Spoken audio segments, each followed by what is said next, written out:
Naniniwala tayo doon sa kasabihan na habang may buhay, may Pag-asa. habang may buhay, may Pag-asa. habang may buhay, may Pag-asa.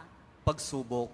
Dahil tayo katiwala ng Diyos, binibigyan din niya tayo ng iba't ibang klase ng pagsubok. Kaya po doon sa pagsubok na yon, saka pa lang natin mauunawaan na talagang ang ating buhay ay mayroong, habang may buhay mayroong, Pagsubok. habang may buhay may Pagsubok. pagbangon. Huwag niyong hayaan na kapag meron kayong pinagdaraan ng pagsubok, ay hindi kayo babangon.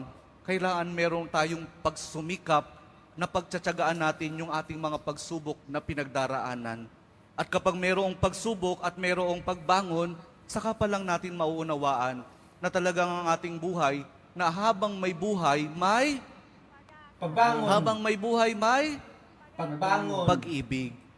Ang pag-ibig na nagmumula kay Jesus lamang sa ating mahal na poong Jesus Nazareno.